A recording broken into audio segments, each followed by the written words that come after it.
I am the God that healeth thee.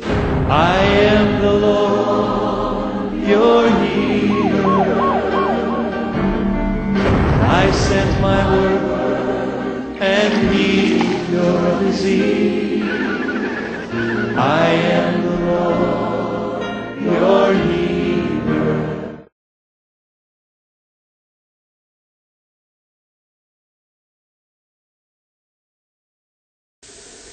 இயேசு கிறிஸ்துவின் இனிய நாமத்தினாலே உங்கள் அனைவரையும் அன்போடு வாழ்த்தி இந்த நிகழ்ச்சிக்குள் வரவேற்கிறோம். இயேசுவின் தழும்புகளான நிகழ்ச்சியின் மூலமாக உங்களை மீண்டுமாக சந்திப்பதிலே பெரும் மகிழ்ச்சி அடைகிறோம். கிறிஸ்துமஸ் நாட்களுக்குள் பிரவேசித்து விட்டோம். கிறிஸ்துமஸ் காலம் வந்துவிட்டது. கிறிஸ்துமஸ் சீசன் மீண்டுமாக துவங்கிவிட்டது. உலகமெங்கும் கொண்டாடுகிற உலக பண்டிகை கிறிஸ்துமஸ் பண்டிகை. இயேசு கிறிஸ்துவின் பிறப்பை நினைவு கூர்ந்து பலவிதமாக கொண்டாடப்படுகிற கிறிஸ்துமஸ் பண்டிகை. வீடுகள் தோறும், சபைகள் தோறும், ஆலயங்கள் தோறும் இந்த பண்டிகையை மிக சிறப்பாக விமரிசையாக கொண்டாடி வருகிறார்கள். நாம் பண்டிகையை எவ்வாறு கொண்டாடுகிறோம், இந்த பண்டிகை எவ்வாறு கொண்டாடப்பட வேண்டும் என்பதை தான் இந்த நாளில் நாம் தியானிக்க இருக்கிறோம். உலகத்திலே முதலாக ஒரு தேவாலயத்திலே கொண்டாடப்பட்ட கிறிஸ்துமஸை குறித்து தியானிக்க இருக்கிறோம். லூக்கா எழுதின சுவிசேஷம் 2ஆம் அதிகாரம் 21 முதல் 35 வரை உள்ள பகுதியிலே முறையாக ஒரு தேவாலயத்திலே கிறிஸ்துமஸ் எவ்வாறு கொண்டாடப்பட்டது என்பதை குறித்து நாம் வாசிக்கிறோம். இந்த பண்டிகை முறையாக சிமியோன் என்கிற ஒரு தேவ பக்தன் எவ்வாறு கிறிஸ்துவை கொண்டாடினான். நாம் கிறிஸ்துமஸ் பண்டிகையாக கொண்டாடுகிறோம். ஆனால் நாம் எவ்வாறு கொண்டாட வேண்டும்? கிறிஸ்துவை கொண்டாட வேண்டும். இயேசு கிறிஸ்து எனக்காக பிறந்தார். எனக்காக இந்த உலகத்திலே அடிமையின் கோலம் எடுத்து, தாழ்மையின் கோலம் எடுத்து பிறந்தார். எனக்காக பிறந்த இயேசுவை நான் கொண்டாடுவேன் என்ற அந்த கொண்டாட்டத்தை நாம் செய்ய வேண்டும். சிமியோன் என்ற மனிதனை குறித்து வேதம் கூறுகிறது. எடுத்து வாசிப்போம். லூக்கா எழுதின சுவிசேஷம் 2ஆம் அதிகாரம் 25ஆம் வசனம். அப்பொழுது சிமியோன் என்னும் பெயர் கொண்ட ஒரு மனுஷன் எருசலேமில் இருந்தான். அவன் நீதியும் தேவ பக்தியும் உள்ளவனாயும் இஸ்ரவேலின் ஆறுதல் வர காத்திருக்கிறவனாயும் இருந்தான். அவன் மேல் பரிசுத்த ஆவி இருந்தார். சிமியோனை குறித்து வாசிக்கிறோம். அவன் நீதியும் தேவ பக்தியும் நிறைந்தவன், பரிசுத்த ஆவியானால் நிரப்பப்பட்டவன். அவன் மேல் பரிசுத்த ஆவியானவர் இருந்தார் என்று வேதம் கூறுகிறது. அவன் கிறிஸ்துவின் வருகைக்காக, கிறிஸ்துவின் பிறப்பிற்காக ஆவலோடு காத்திருந்த ஒரு தெய்வ மனிதன். அவன் பரிசுத்தாவின் ஏவுதலால் தேவாலயத்துக்கு வந்தான். இயேசு கிறிஸ்து பாலகனை அவனுடைய பெற்றோர்கள் யோசேப்பும் மரியாளும் அவரை பிரதிஷ்டை செய்வதற்காக, கர்த்தருக்கென்று ஒப்புக் கொடுப்பதற்காக, அவருக்காக பலியை செலுத்துவதற்காக கிறிஸ்து பாலகனை சுமந்து வந்தார்கள். இயேசு கிறிஸ்து பாலகனை கண்ட மாத்திரத்திலேயே சிமியோன் என்ற பக்தன் அவரை அடையாளம் கண்டு கொண்டான். இது ஒரு சாதாரண குழந்தை இல்லை, இது கிறிஸ்துவாகிய மேசியா, தேவ பாலன் என்பதை அடையாளம் கண்டு கொண்டான். சிமியோன் செய்த 3 காரியங்களை குறித்து நாம் தியானிக்க இருக்கிறோம். சிமியோன் எவ்வாறு கிறிஸ்து பாலகனை கொண்டாடினான் என்பதை நாம் இந்த வேளையில் தியானிக்க இருக்கிறோம். முதலாவது அவன் செய்த காரியம், தன் கரங்களிலே அவரை ஏந்தி கொண்டான். கிறிஸ்து பாலகனை தன் கரங்களிலே அவன் ஏந்தி கொண்டு கர்த்தரை ஸ்தோத்திரித்தான், துதித்தான் என்று வேதம் கூறுகிறது. இந்த நிகழ்ச்சியை பார்த்து கொண்டிருக்கும் அன்பான சகோதரனே, சகோதரியே, நீங்கள் எவ்வாறு இந்த பண்டிகையை கொண்டாடுகிறீர்கள்? அன்று சிமியோன் கிறிஸ்து பாலகனை தன் கரங்களிலே ஏந்தி கொண்டு கர்த்தரை துதித்தான், ஸ்தோத்திரித்தான். சிமியோனை விட அதிக பாக்கியம் பெற்றவர்கள் தான். ஏனென்றால் கர்த்தரை ஏற்றுக்கொண்ட ஒவ்வொரு விசுவாசியும் இயேசுவை இரட்சகராக நம் இருதயங்களிலே ஏற்றுக்கொண்டிருக்கிறோம். இருதயங்களிலே அவர் ஏந்தி கொண்டிருக்கிறோம். நம் கரத்தில் மட்டுமல்ல, நம் இருதயத்திலே இயேசுவை இரட்சகராக ஏந்தி கொள்ள வேண்டும். அதுதான் முதல் கொண்டாட்டம். நாம் எவ்வாறு ஆண்டவரை கொண்டாடுகிறோம்? ரட்சிப்பின் அனுபவம் இல்லாமல், அவரை இரட்சகராக அனுபவிக்காமல் உலக பிரகாரமாக கொண்டாடப்படுகிற பண்டிகை வெறும் போலியானது. கர்த்தருடைய பார்வையிலே அது அற்பமானது. இந்த வேளையிலும் கூட பண்டிகை கொண்டாடுகிற நாம், பண்டிகைக்காக ஆயத்தப்படுகிற நாம், முதலாவது நம்மை நாமே சோதித்து பார்ப்போம். நம்முடைய இருதயத்திலே இயேசு கிறிஸ்துவை இரட்சகராக ஏந்தி கொண்டிருக்கிற நாம்.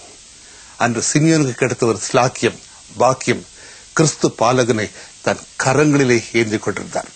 ஆனால் அதைவிட பெரிய பாக்கியத்தை ஆண்டவர் நமக்கு கொடுத்திருக்கிறார். இயேசு கிறிஸ்துவை நம்முடைய இருதயத்திலே இரட்சகராக ஏந்தி கொள்வோம். அதுதான் உண்மையான கிறிஸ்துமஸ். கிறிஸ்துமஸ் என்றால் என்ன? உலகம் முழுவதும் மனிதனாக பிறந்த இயேசு கிறிஸ்துவை நினைவு கூர்ந்து கொண்டாடுகிறார்கள். உலகத்தில் மனிதனாக பிறந்த இயேசு கிறிஸ்து உங்கள் உள்ளத்திலே இரட்சகராக பிறக்க வேண்டும். அதுதான் கிறிஸ்துமஸ். கிறிஸ்துமஸ் என்பதை ஒரு நாளை குறித்து கொண்டாடுகிற பண்டிகை அல்ல. கிறிஸ்துமஸ் என்பது ஒரு அனுபவம், ரட்சிப்பின் அனுபவம்.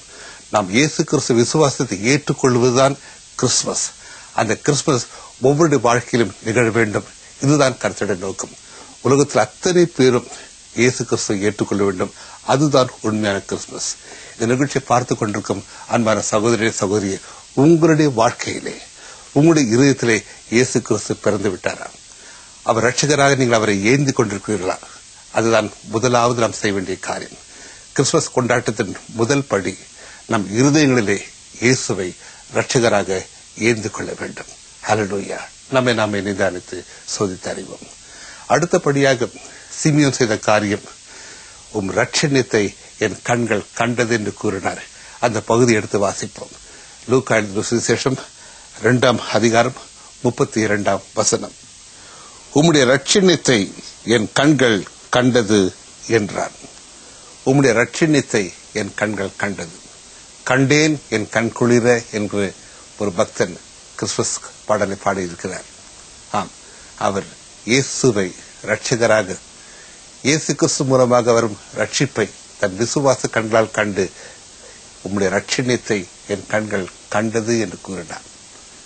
இது உலகத்தின் பாவத்தை சுமந்து தீர்க்கிற தேவாட்டுக்குட்டி என்று இயேசுவை கண்ட யோவான் ஸ்நானகன் கூறினார்.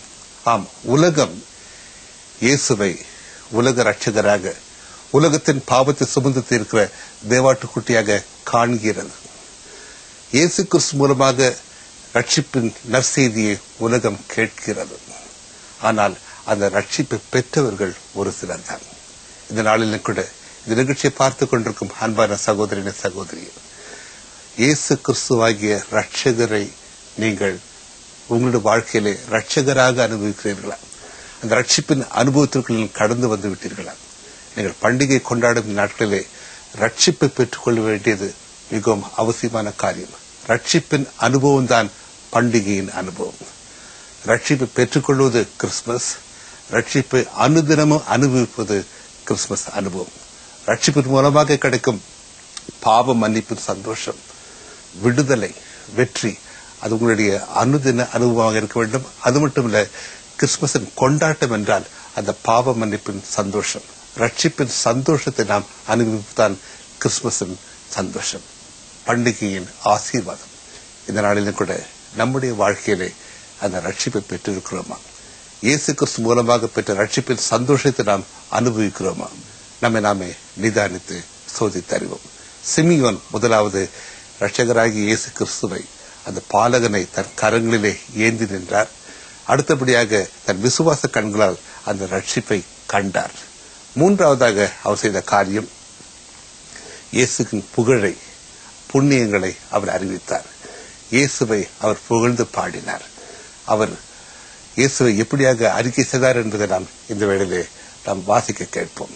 லூக்கா எழுதின சுவிசேஷம் 2ஆம் அதிகாரம் 29ஆம் வசனம் முதல்.